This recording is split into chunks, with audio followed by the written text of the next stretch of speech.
Snurdly just asked me an interesting question, and I want to pose the question to you in my own words. After 39 weeks of unemployment over 8%, after an unemployment rate that's been higher longer than any since the Great Depression, with only 115,000 jobs added, even if you are Barack Obama, don't you care a little about your legacy? Don't you want some improvement somewhere in real life, not just a rate from 8.2 to 8.1, but don't you want something that's going to add to your legacy, make you look good to the historians? Now, what is the flaw in Snurdly's question? The flaw in Snurdly's question is the premise. To understand Barack Obama, you have to admit, and it's a very difficult thing to do, not for me, because I know, but it's a very difficult thing for most people to admit that we've elected a president who believes, even though he said so in his own words, almost exactly the words I'm going to use to you, he doesn't believe this country's ever worked. It's been a fraud.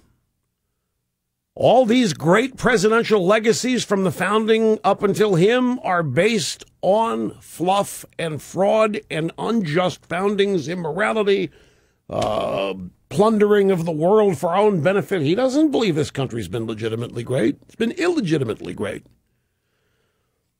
And he is out to transform it.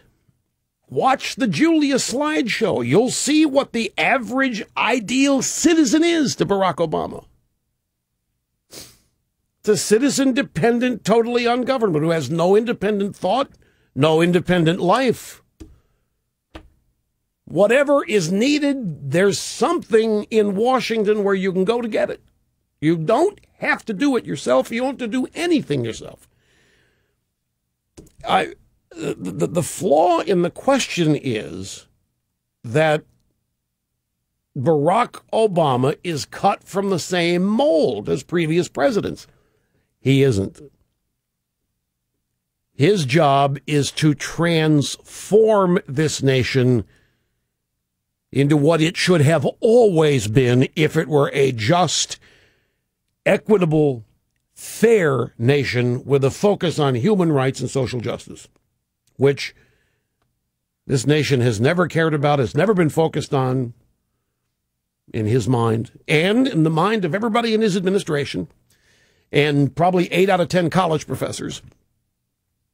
So while publicly he'll go through the motion, he knows he can't come to a microphone, a camera, and say, enjoy it while it lasts, because if I get reelected, this day is the closest it's ever going to be to the way you remember this country being.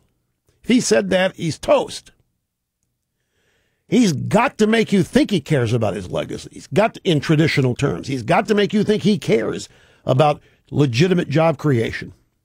But what's happening is on schedule and according to plan. This guy, Al Armandiaz from the EPA, who wanted to crucify big oil and gas companies. A lot of people said, how did a kook wacko like that get the administration? He's not. He's mainstream. May as well have been handpicked by Obama. They're all through the EPA, just like that guy, and all through the administration. I know it's tough to get your arms around.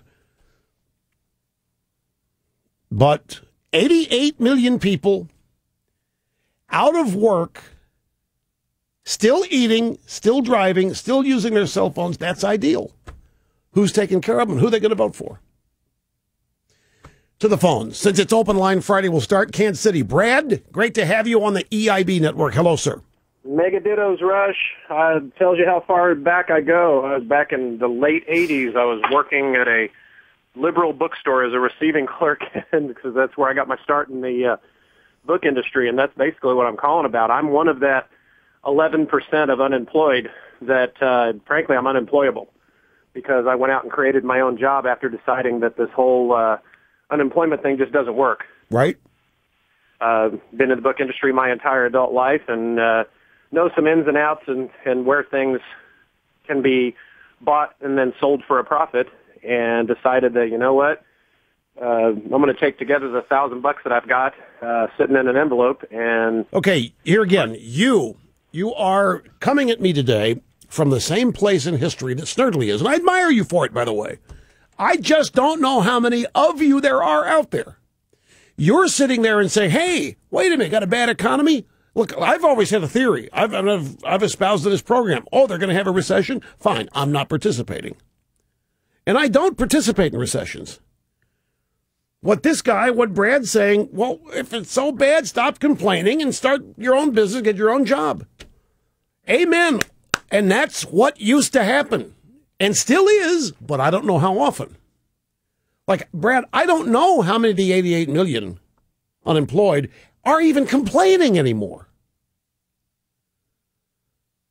Certainly some of them are. Not all 88 million want to be in the welfare hammock. But some of them are happy to be taken care of without work. Government taking care of as much as possible, and they'll fend for themselves on the margins. It's a different country, but that's what this show's all about today and every day. It's trying to change that. Light fires under people, particularly on Election Day. Get this country back, save the country, or what have you. It ended up more people looking at it like you than are right now. That's what this is about.